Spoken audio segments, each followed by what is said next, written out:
going to be speaking on behalf of both Nicole and Melissa on a project we've been working on called MonDO, which is Emerged Disease Ontology, and this presentation is about how I think MonDO could and should be used within ClinGen. So, okay, so you know, my assumptions about ClinGen's needs here for disease ontology could be maybe split into two different categories. So there's the curation needs, and also the needs of the end users of that curation. So from the point of view of curation, you definitely need to be able to identify disease concepts, and you need to be able to identify those in a precise way, so that you're not just getting the closest matching disease concept, but you're getting the one that maximally matches whatever it is that you believe the variant should be associated with. And when you do that matching, to a disease concept ID, that ID must really be persistent. It should not go away and disappear. And also, the meaning of that ID should not change, because the worst thing is if you do your work and you associate your variant with an ID thinking it means X, and then later on the provider of that ID changes the meaning to be Y, that's not so good, because you end up making a statement that you didn't mean to make. And also, the disease concept should be findable as well from a curation point of view. So this means, we want things like synonyms to help search, but the synonyms should also be precise, and they should be annotated in a way that leads you to tells you if the synonym is a precise match to the concept, or if it's a loose match. And also, there should be some kind of hierarchy that will also help you drill down and find the terms that you need. So, I'm coming to this. I'm part of the Gene Ontology Consortium as well as the Monarch Initiative project. So I'm coming to this with, perhaps with a bit of a Go curator's hat as well. So this may reflect my own individual biases. If you see this in a different way, then yeah, we can definitely discuss that later on. But this is kind of where I'm coming from on this. And also from the point of view of the end users, you want to be, people will want to be able to use the curated data to be able to do analyses that can roll up to disease groupings. People want to be able to browse a hierarchy that is both clinically meaningful and biologically useful as well. And you want to be able to do mappings from whatever disease concepts you have in a precise fashion to other databases. So in an ideal world, we would have a single unified ontology combining all diseases, not just for example Mendelian diseases, but whatever the disease is, whether it's common, rare, whether it's cancer, infectious disease, and this all of these concepts would be arranged into a graph ahead of time in order to something like the gene ontology, but for disease. This would be ideal. And we'd also want this hierarchy to have to allow you to be able to curate at different levels, whether it's diabetes or to a specific type of diabetes, like a rare form like MODY type 1, and to be able to use standard ontology annotation propagation rules so that genes and variants can be propagated up the disease hierarchy to be rolled up and so on. And I only just came across your very nice poster on lumping and splitting. Maybe I can interrupt for a second because I'm not sure. Sorry, I'm late. I had an IH issue. How many of this group is familiar with the lumping and splitting group? Is there anyone that attends any of the lumping and splitting calls? That I go to those. I'm on here, Courtney, and Jenny. I'm here. And Kathleen. Is there? Okay. I just wasn't sure to sort of I know you guys, but I'm just wondering for the other curators, like how familiar they are with the lumping and splitting problem. So I'm guessing. Sorry, go ahead. I guess one of my questions was just going to be, when we get to our discussion, is to understand how the curation interface can leverage MonDO, knowing that there's the lumping and splitting problem, and how that curation is going to address that. So sort of the triangle of these three things in the curation process. So I think that's. I don't know if your whole team there was that familiar with with the lumping and splitting problem or not. So I talk for the group here, and please correct me anybody if I'm wrong, but I suspect there's, you know, a range. I mean, obviously some of us are on that group, and maybe others out there are probably less familiar with our guidelines, because this isn't something that's yet been presented to the whole Biocurator group, as the guidelines are still being developed.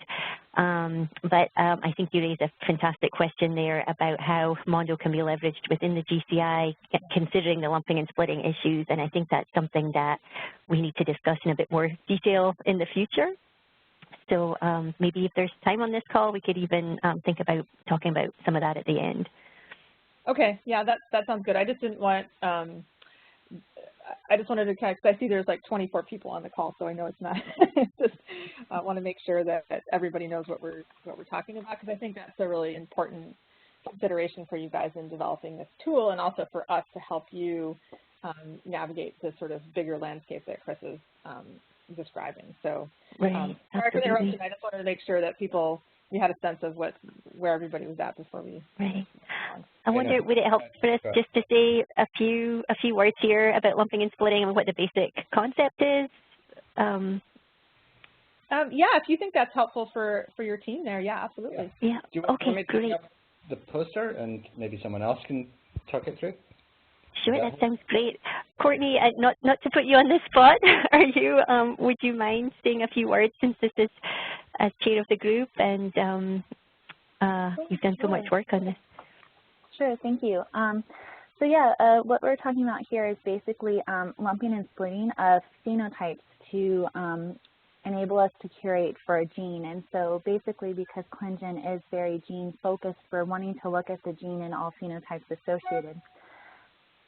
And so what will happen is several times, as if we kind of zoomed in, we can see, looking through OMIM, that we can find that genes are associated with several diseases. And so we've come up with this set of criteria at the bottom that we have for so far, so that all curators can kind of assess whether or not these disease entities really need to be separated, or if some of them need to be lumped. And as Chris is zooming in here, at the very top, we can see an example is the ACTN2, which basically OMIM has said could be lumped for 2 different disorders. So hopefully through this criteria, we're going to be presenting these pre-curation events sending, and then just a way to kind of help us learn through our criteria whether or not we tip the scale to go more towards lumping as one disease entity versus a split. And I think it will be very helpful, because if we do end up lumping things together, experts need to be able to define a new disease entity. So I think being able to find that in MonDO would be fantastic, and work with that. Great. Okay. Thank you, Courtney. You're welcome. That's great. Thanks.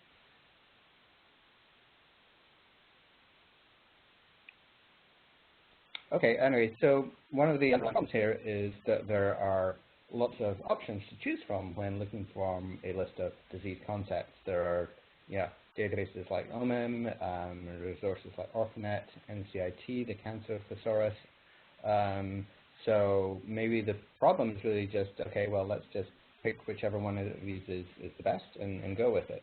But the problem is not really, you can't really assign any one to be the best, because each is designed for a different purpose, and each one tends to be like very good at their own intended purpose, but less good for other purposes. So I won't go through this in any great detail, but just to summarize what some of these resources are. I think everyone's familiar with OMIM, which has a focus on Mendelian diseases. It essentially splits things along the lines of individual genes. For the most part, there are some exceptions. So it obviously, its coverage in the rare Mendelian area is very good. There's obviously overlap there with cancer, particularly kind of germline cancers and so on, but it's not really its main focus. In contrast with, for example, the NCI Thesaurus, which does have a focus on cancer, but also just as a byproduct of working on cancer, it will have some common cancers, we'll have rare cancers and so on in there as well. And I've also grouped these according to whether they have a hierarchy or not. So OMIM does not have a hierarchy. It's just a flat list. Orphanet has something of a hierarchy, but it's somewhat unusual, but it can be used to group, to lump together individual gene-centric OMIM diseases. The DO is designed more as a hierarchy, and one of its strengths is it covers these different areas, but because it's covering all the different areas, it maybe doesn't really, it covers some areas better than others, and so on. So, you know, I think many people are familiar with MESH, which really is just designed to index the literature, and it's not designed to do precise curation in the fashion that ClinGen is doing. So it does a reasonable job of coverage in these different areas, but it's not particularly precise, and there are many issues with it. There are resources like UMLS that group together. It's more of a meta-thesaurus that groups together existing terminologies. But in doing so, it makes a number of compromises, and the hierarchy actually within UMLS is deeply problematic because you actually get cycles in it, which is clearly a problem. And then there are resources like SNOMED, which have a number of, which does have a cool hierarchy. It does have somewhat broad coverage, but it has certain problems like not being open and so on. And then there's things like ICD-0, which really just focus on cancer as well and aren't really a true hierarchy. We can maybe return and talk about this in some more detail, but it's really just to give the flavor that there's no one individual resource that you can pick for all purposes. And this just highlights that there's overlap between these, but there's also a great deal of unique content within each one of these. So this is this is roughly 7,000 diseases in DO. This is a while ago. I think there's sort of more now. About 8,000 in Orphanet, and the vast majority in each have not been mapped using the existing mappings provided by these resources to one another. So speaking of mappings, well, maybe we can just combine these things together and just use mappings to traverse between the concepts in each. Well, it would be nice if we could do that, but unfortunately, mappings are problematic from a number of different perspectives. The first one is it doesn't really solve the problem that we're duplicating a lot of work between all these different resources. You know, if you as a curator, you'd have the problem, well, which ID do I choose? If what seems to be the equivalent concept is in databases A, B, and C, which one should I choose? What's the algorithm for choosing one? Then we have the problem that there's a proliferation of mappings. Each one of these resources, which I'll sometimes kind of call an ontology, even if they're not something like OMIM isn't really a true ontology. We can think of it as a flat ontology. Each one of these tends to provide mappings to a subset of the other resources. So we have up to something like n-squared mappings, and sometimes third parties come along and provide mappings as well. So you have this big confusing miasma of mappings, and they often contradict one another, and they often become stale, and people don't keep them up to date. And one of the core problems is the mappings are not one-to-one. Even if the two concepts are equivalent between two different ontologies, often people will make mappings to other concepts. So you have like end-to-end mappings, and this will create, it means you can't trust the mappings to mean A is equivalent to B. Looking at the mapping, you're left wondering, well, does this mapping really mean that the two concepts are equivalent, or does it mean that one is a bit broader than the other, or maybe it just means that they're vaguely similar in some way? So that's one of the problems with mappings. And we can see this when we try and combine together some of these resources. Okay, so this is quite dense, this diagram, but the main thing you can focus on are the different colors. Each color refers to a different ontology, including flat ontologies like OMIM in the brown, the DO in blue, Orphanet in yellow, MESH in gray. The hard links indicate classifications within those existing ontologies. So you can see the DO classifies hemolytic uremic syndrome as a hemolytic anemia, and so on. Many of these have their own classification systems.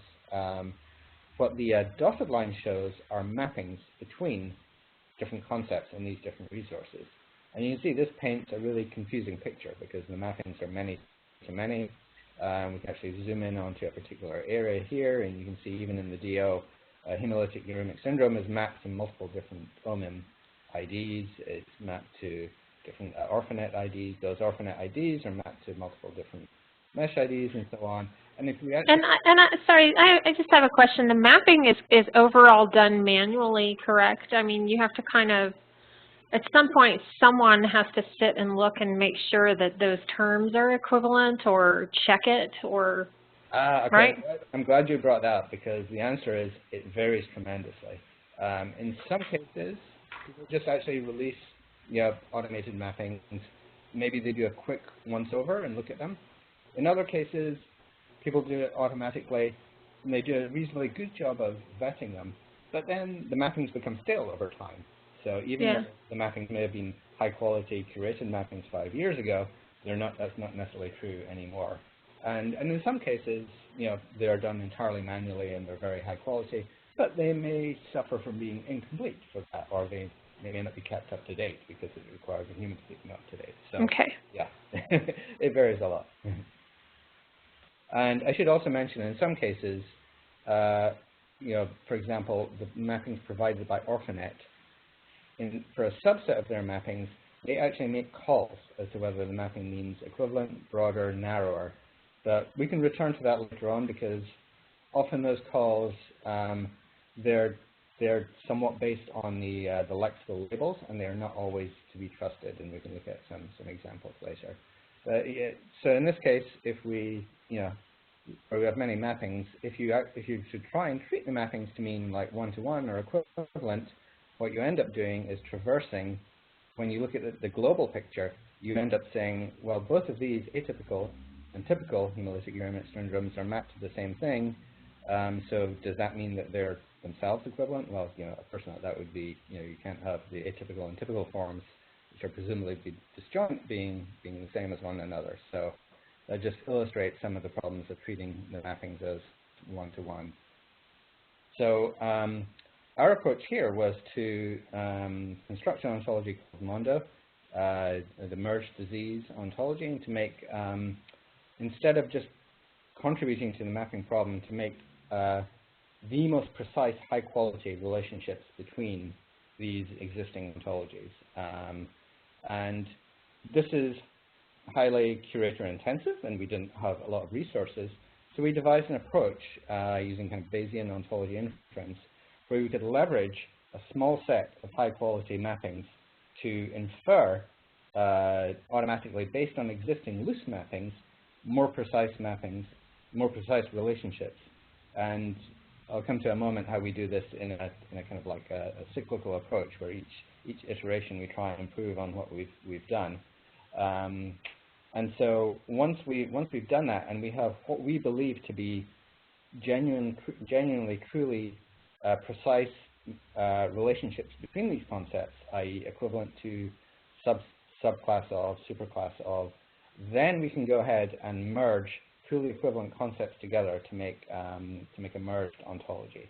And in doing this, we avoid what sometimes happens is if you do this with loose mappings, where you end up just doing these mega merges of loosely similar concepts merged together into a clump, and we avoid that.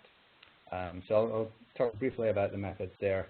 But also, at the end, I just want to talk about what we believe our next step should be after MonDO.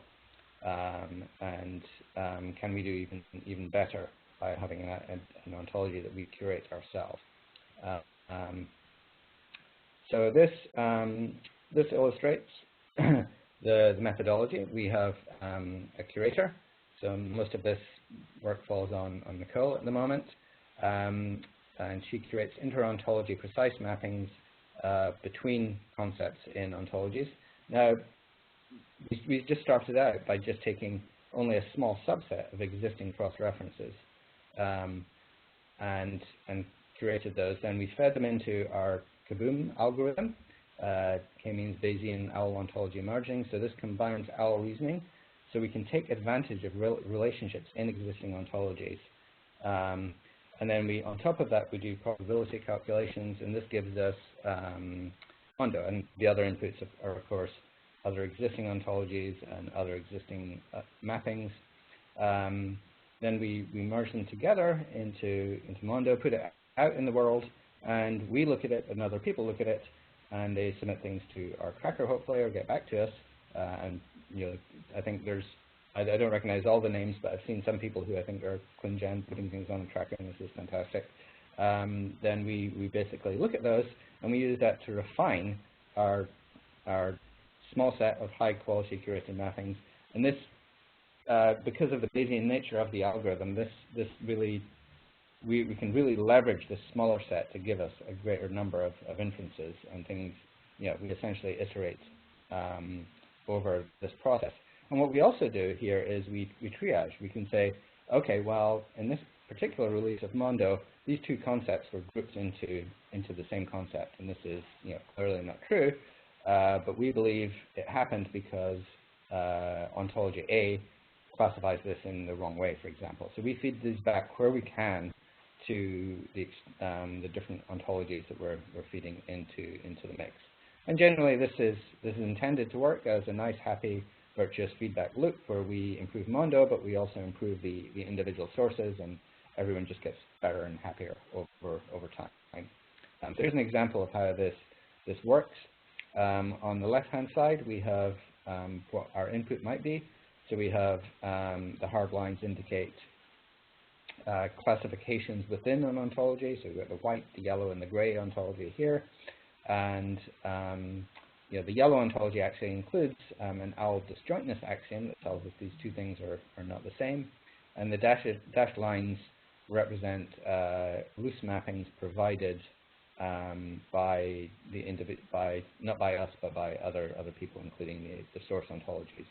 We use electrical techniques to assign probabilities for different interpretations of those mappings, and then we feed it into Kaboom, and it gives us what it believes to be the most likely global configuration here, in which case it gets it right. Hereditary angioedema is inferred to be a subtype of angioedema, and type 1 and type 3 are inferred to be subtype.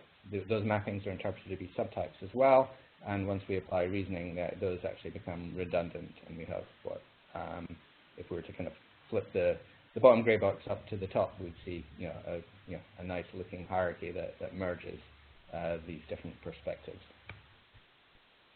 So this is some old results on the initial version of MonDO, and this really shows the number of different classes or concepts from different ontologies at the outset. So, for example, this time there was nearly 7,000 concepts in DO.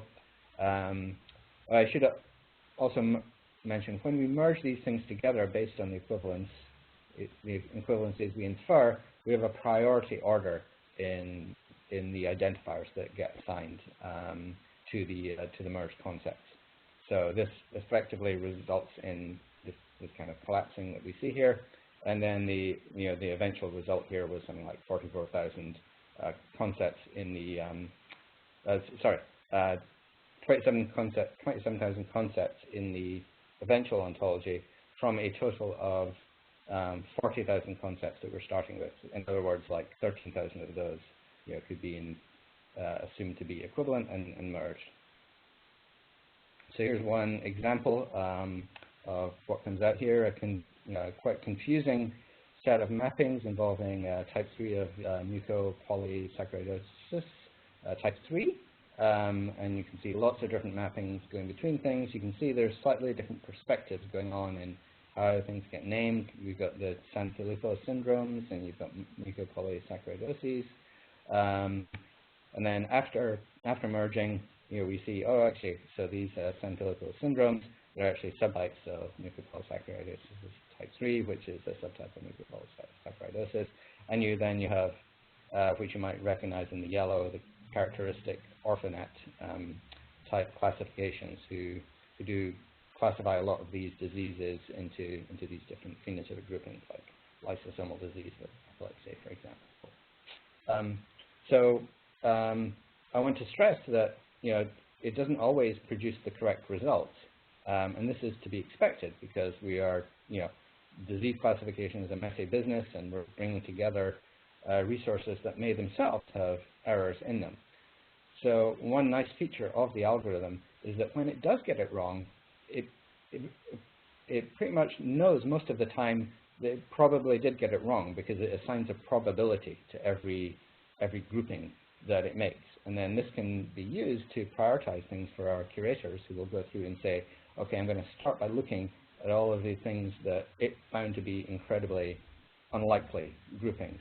So in this particular case, what I should say, the ovals represent the concepts from the individual ontologies, and the squares indicate a single MonDO concept where we collapsed what we believe to be equivalent concepts. So ocular hypertension in mesh was collapsed with ocular hypertension in DO. But in this case, it ended up with a bit of a mess, but it knew it made a mess. And the reason it couldn't get the correct configuration, so here it assigned this to be a subtype of this with probability 0.14,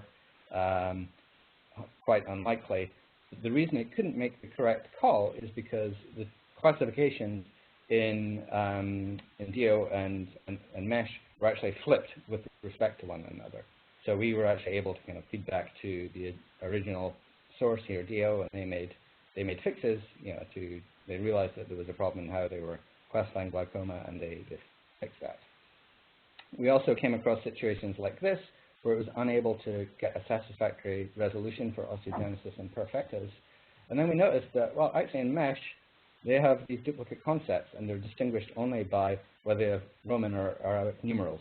So you got type 7 with the numeral 7 here, and type VII. We knew that these, our lexical mapping was successful in coupling these, but it refused to merge two mesh concepts because it trusted the fact that mesh would have merged those already if they were equivalent. So, we were able to detect kind of like problems in mesh like this as well. So, the results, this ontology is updated somewhat regularly, not as regularly we like. You can, like many ontologies that are part of the Open Biological Ontology Consortium, there's a page for it on the Obo Foundry site. We have a GitHub project page for it, and this is where our tracker lives, and anyone is welcome to make requests on or comments on the tracker. If you're interested in the actual methods themselves, the software is available on GitHub, and so it's not for me. And there's a preprint as well on bioRxiv that describes some of the methods. And so this is the page on Obo. If you want to be able to, oh, so it's a slightly older page. There should be a link to Monarch here as well. One thing, we make the ontology available for anyone to display in their own browsers. So, for example, one way to search for concepts within MonDO is to search within the EBI OLS system, which is a very nice way of just browsing a whole bunch of different ontologies. So this is showing the classification of mucopolysaccharidosis type 2 within OLS, and it's showing you things like the database references and things as well, definitions where we have them, and so on. You can also explore the concepts within the Monarch disease site itself, and one advantage of doing it here is you can see how we have we've also aggregated data from a bunch of different resources, including our own curation, our own disease phenotype curation, and we're pulling data from different resources. Often they're using different systems. Some are using Orphanet, some are using Mesh, some are using DO, and we can effectively aggregate them together using MonDO. So, and we also use the hierarchy as well. So, for example, if you're interested in mucopolysaccharidosis in general, you can see this page that will show you some of the genes associated with specific subtypes of that disease.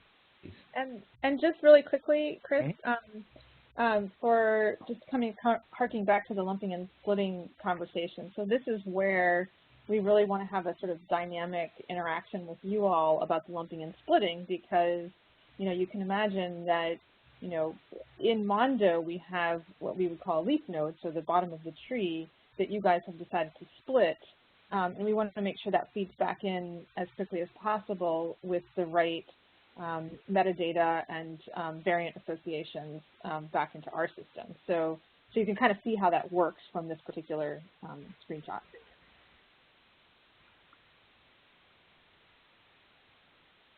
Okay, so looking forward to what should happen next, and this is partly based on some conversations we've had with people in ClinGen like Selena, and seeing what worked and what didn't about this approach. Well, the way we're doing this, we've generally been quite happy with the results for our purposes. As I mentioned, it's not perfect. We detect errors, but in bulk, the ontology is generally correct and useful for our purposes. The methodology allows us to iteratively improve it in a very curator-efficient fashion, because we can narrow in on areas that we know in advance to be problematic based on the probabilistic calculations, and then we fix these for subsequent releases. In doing this, we actually discovered a lot of really interesting things about how these different resources and ontologies lump and split their own disease, and how do they really think about the problem in different ways. And we also found a ton of issues with a lot of the inputs as well, and we provided feedback to them, and this gives us a good feeling because we're making everyone better and making the world a better place. But ultimately, there were some things we were surprised with. Like, so for example, we were actually quite surprised by the degree of problems, and I want to maybe speak quite carefully here, but there were more problems than we thought with a lot of these inputs, and the problems are, they varied. In some cases, some ontologies had really, for systems that incorporated some kind of classification, some of those classifications were really quite problematic, and there was a lot of odd things about them. And our algorithm and approach tends to be resilient to an extent to some of these problems, because we're using an ensemble approach. So you can think of it like voting. So if one resource has an error in it, it's often corrected by the other resources. But this works only to an extent, and if problems in some of the inputs, garbage in, garbage out. So we had a lot of cases where we end up really having to override what we were being given as inputs. And while we were sometimes successful in being able to feedback those problems to individual sources, it can be a lot of work, and sometimes it's not always successful, and sometimes there's pushback about changing how people are doing things. And this kind of release cycle is inherently quite slow, because when we get a really nice error report, a bug report from ClinGen, we can make a fix right away, but you have to wait until the next release rolls around before you get that. And that's not ideal. We want to make that a little bit faster, but it's inherently quite a slow release cycle the way we're doing this because of the merged approach here. So, we're based on this, we're now at the stage where we want to actually move to something that is no longer an ensemble, but something that is more like the gene ontology, where it's a community ontology that multiple people have a stake in, and that we can just go ahead and directly edit, make fixes, make a new release just like a normal ontology. We can still do this in a modular fashion, so that, for example, we could say, okay, the NCIT people are the experts on cancer, so we will just slot in what they're doing here. But in other areas, we can just go ahead and make the direct changes that we need. And we are planning to work with the EBI EFO developers essentially on the first version of this. I can't make any promises to when it will be available. We're a little bit resource limited at the moment, but I'm meeting with the people in EBI in September, and we'll have a clearer plan after that. So really, just with that, I just want to give some acknowledgments, especially to Nicole, who has done most of the curation work here on MonDO, and to Melissa and Peter, who have also provided a huge amount of input as well. Okay. That's fantastic. Thank you so much, Chris. I guess I was wondering, does anyone have any questions at this point? I went a bit too quickly over the merge process and the how we assign how we assign the leader IDs when we merge concepts together. I just realized now I may have skipped over that a little bit too quickly, so I'm happy to talk about that or about anything else that requires some clarification.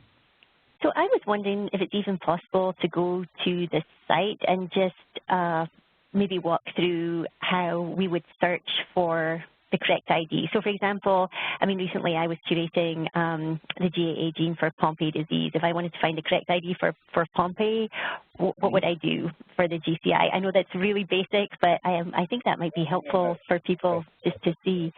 Or does anyone have other examples that they feel would be good ones to look at?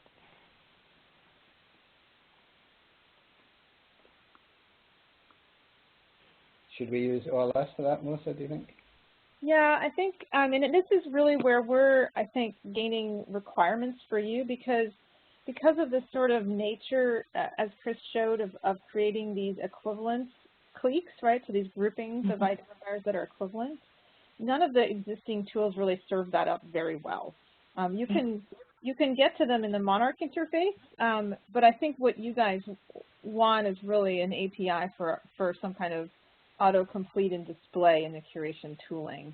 And we don't really have that ready for you yet, and neither does EBI. But we can hear from you what you're, and maybe you can show us what you want, and we can work on better building that for you. And I believe we have another call scheduled with that focuses more on the API. Yeah.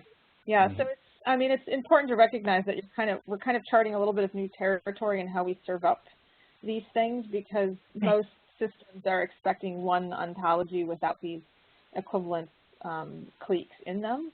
And so none of the tools are really built for that specifically. So, but if there's a technical person, so I can't remember, did we get somebody technical from ClinGen on that API call? Because I think we just need to understand a little bit on both the sort of curator requirements as well as on the technical side, what would function best for your tool chain. Right. How have you been searching? Melissa, we can put Selena, we can put Jimmy on the call, our developer. That would be great. Yeah, I think that would be really helpful because we have an API already, but that it just depends on exactly what's going to work best with your architecture. And then, but I think right now we should just focus on making sure that we understand what the curators actually want to be able to do it. Yep. So I don't know, maybe from a lumping and splitting perspective, I thought this was a helpful one as well because I guess one question could be, should this be curated as two separate things, as infantile onset and late onset Pompe disease or glycogen storage disease type 2? It's the same disorder. But knowing this condition, there are variants that can occur. I mean, it really is a spectrum of disease. So I think when I curated this, I had just chosen the glycogen storage disease type 2 and not specifically either the infantile onset or the late onset form. So I think that's really helpful is just seeing all of the different conditions that are associated either with a particular gene or particular ways that a disease can be split into different entities when we start to think about the lumping and splitting and exactly what disease entity are we curating for. So that was something I had noticed that actually when MonDO was available within the GCI, I could actually, now enter this information under Pompe disease as an umbrella rather than having to split into either the infantile onset or the late onset. So it's helpful. Yeah, this is Courtney. I had one other question.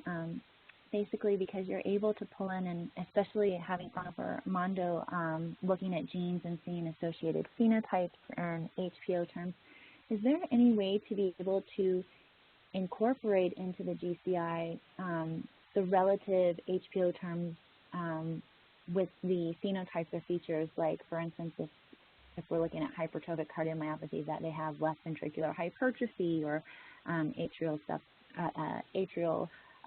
hypertrophy and things, those actual HPO terms, is there a way that potentially to integrate that into the GCI when we put in a gene that it would help us, because we definitely need to put in the HPO terms, but it would be nice if it pulled like common terms that are already associated with that gene in literature. I want to say it should be quite relatively straightforward to use our APIs to implement that, but I don't really know much details about the GCI. And, yeah, so I think a couple of things, and we talked about this a little bit on our lumping and splitting call too, I think, and also with Selena. Like, we have the data and you can get it from our API. I think there's some that part's actually pretty straightforward, I think. If you just want to say, give me all the phenotypes that are already associated with this node in the disease hierarchy, that's trivial. And the associated PubMed articles. What's less trivial, which I think would be very useful from the lumping and splitting perspective, is to say you're really looking for what are the differential diagnostic phenotypes and what other diseases are related that have a similar spectrum of phenotypes. And I think there we could, potentially think more creatively about how to display that type of information, because that's really informative for the lumping and splitting, because you're really wanting to assess both phenotypic spectrum of of a disease or a set of disease, or what you think might be a set of diseases, and the genomic variation associated with those. And so having the ability to sort of not just look at the individual disease entity that you're on already that you're thinking about lumping or splitting, but ones that are closely related at the same time, right? And so that's where I'd love to see this kind of go. But so I think for the immediate thing that we should be able to provide, API access to the data that we have for the curated disease phenotype associations and disease gene associations variants. But longer term, I think it's a more complex problem that would help the curators more have access to more related data in the context of the curation. Yeah, that really sounds terrific, and I feel like, we can certainly all work on this together. I think, we're still, obviously we've been thinking a lot about the lumping and splitting issues, but still, in some way, it's early because it hasn't really been, we haven't discussed it with a wider, curation group yet. It's really been a small number of us have been really thinking about this in a lot of detail.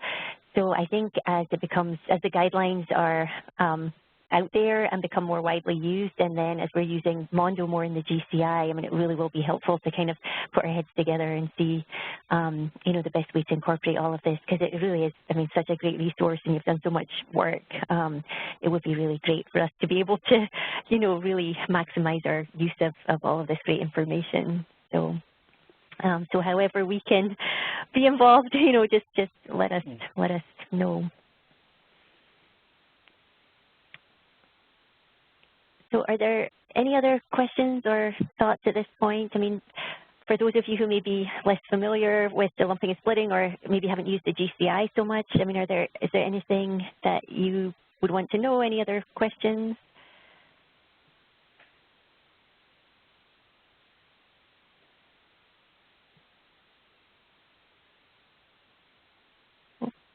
okay. All right. Would it be, and I know if people don't mind, since we have just 10 more minutes, maybe if you guys are interested, you could show us kind of a little bit of the curation interface and just tell us what your pain points are a little bit, or give us a better idea of what you'd like us to do as a priority from our side. I guess I want to come away with a few action items from you. Sure. So Matt or Selena, you're on the call, right? Sorry, I'm here, but I'm on my bike. Oh, okay. I don't know if Matt's on his computer or not. Okay. I'm here. Okay. I can pull up the interface. Hang on a sec. Yeah, it doesn't have to be like terribly thorough or anything. I guess I just, does this feel like, how are people feeling about this in terms of how it's fitting into your workflow? Because, we depend upon the kind of curation that you all are doing to improve our analytics and our diagnostic tools. And so it's really important that for us, for that purpose, that we have kind of a tight, that we're serving your needs, but you're recognizing that you're really serving our needs as well. And so having a really streamlined cycle will really benefit both groups, I think. So I'm hoping the rest of the folks on the call can really just tell us what's not working, tell us what you want, tell us how do we make this work best for everybody. Melissa, those are really good questions. I think some of it, and correct me if I'm wrong, Jenny, I think some of it's outside the interface, determining kind of what disease you would pick. And then next is like maybe using the OLS and making sure you have the correct terms. Right now, they're not able to get an equivalent, use one of the equivalent terms, like they would prefer to use the OrphaNet ID, but it's not the click leader. Sorry. Yeah, and, no, sorry. Then that might be an issue. So that's just my little take on it, and I'll mute now. Yeah, I completely agree, Selena. Oh, sorry. Go ahead. Was someone trying to talk? Oh, sorry. It was Stephen Harrison. I was going to say, along the lines of what Selena was saying, at least for variant curation, one of the issues is because usually DOIDs are the click leaders for a disease, and unfortunately, ClinVar doesn't take DOIDs. That if that's what was selected, it then in the future would take additional manual work on a curator's part to figure out what ontology ID to use instead, because ClinVar would just kick that back. So we can change that and give you a different, I mean, for us it doesn't really matter, and we've actually had from our conversations with OrphaNet, wanting OrphaNet IDs as primary. So you can order them in whatever primary order you want.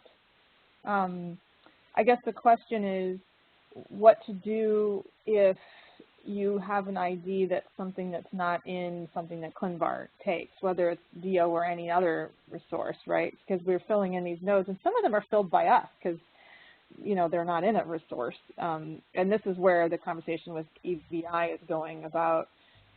Essentially, we are now in the position where, for a variety of reasons, both your use case as well as all of our N of 1s that we need to mint identifiers for so that they get used in the diagnostic tools to find the N of 2, the second N, we need to be able to mint our own identifiers. And so we didn't really want to compete with existing resources because there's already, as you can see, plenty of namespaces and ontologies in existence already.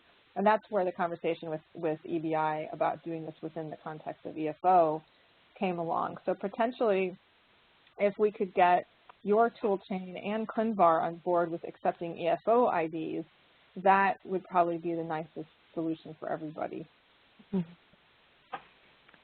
Right. I do have one question. This is Bryce Cipher at UNC. For gene disease curation teams, would you like us to figure out kind of from the outset before we start curating, and this is particularly for the GCI in the future, agreement on a MonDO term that we're going to use? And the reason I ask that is because, for instance, if I search hereditary ovarian cancer, which is what we will do curations for the hereditary breast and ovarian cancer gene disease curation team, we will curate just for ovarian cancer in some instances because it's not part of a syndrome. And what I can pull up is familial ovarian carcinoma or just ovarian carcinoma, but I kind of have a hard time being able to just get hereditary ovarian cancer or ovarian carcinoma. So it's fine to just switch to a MonDO term that already exists so that you don't have to keep putting in like the N of 1 term that this one particular group wants. But in terms of some specification of what's, I guess, best for ClinGen in this kind of regard, and then what's best for you, I'm interested to find out. So, Bryce, I'm wondering whether, that would be something that would be decided at the level of the gene curation team among the experts, what is the most appropriate term to use. But then kind of going back to what Selena was mentioning, when we do this pre-curation step to try and figure out what is the exact disease entity that we're trying to curate, I guess if for some reason the curator and the expert didn't necessarily agree with what was already out there, like there might be 2 disease entities for a particular gene, but really looking at the information available, it really looks like those should all be lumped together. Like maybe they are really, those two different disorders that are listed are actually different manifestations of the same syndrome. And I think Courtney, you maybe came across an example of this for, was it FHL1 with rippling muscle disease and Emery-Dreifuss, is that right? And it really looked like they were all part of the same thing. So in that case, to come back to you, Melissa, how can we best help to, provide additional information for you? I mean, presumably would it be a situation that we could say, hey, we've looked at all this information, these papers, and we really think that this is one disease entity, and can you incorporate that into MonDO? Is that kind of what you're looking for? Yeah, and actually I wonder if there's somebody on your side who wants to learn more about this. Maybe you could join a call with Chris and Nicole and I and just kind of learn about how we're doing the curation work to reconcile the sort of things that float to the top as not being easily reconciled. Right. That might be a way to sort of, allow you guys to sort of almost curate some of those yourselves if you wanted to. I mean, it's certainly fine to just make tickets, and we're happy to take care of them. But if somebody there is actually interested in this process, that might be an interesting way to kind of move forward. Yeah, I think that sounds great. I mean, maybe a representative from the, someone else from the lumping and splitting group who can kind of be a liaison with your group. I mean, I know that you're involved heavily with lumping and splitting too, but maybe we could have another person involved and just more back and forward. I mean, I think the lumping and splitting working group is probably, for this type of thing, going to be the most, the best place for us to kind of work on this type of issue.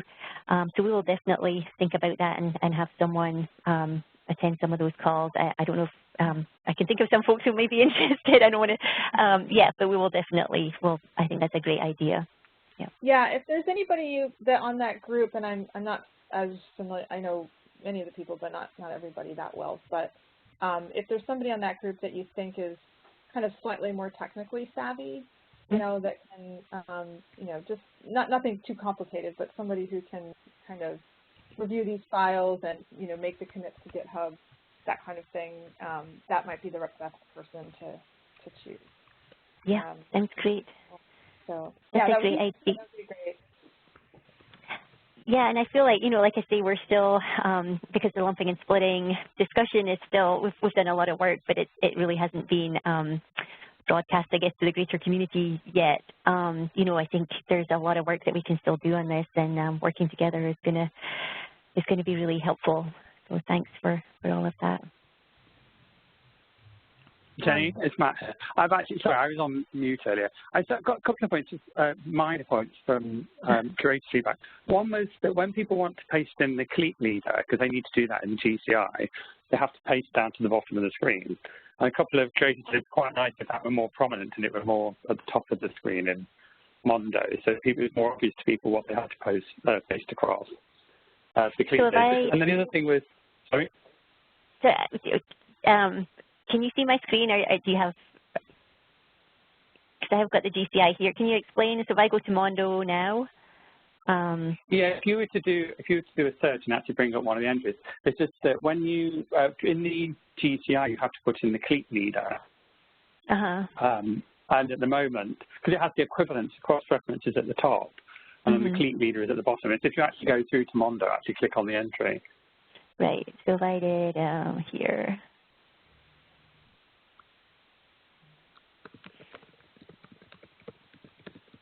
Yes, there's okay database cross-reference. You have to go down to scroll to the bottom of the right-hand panel.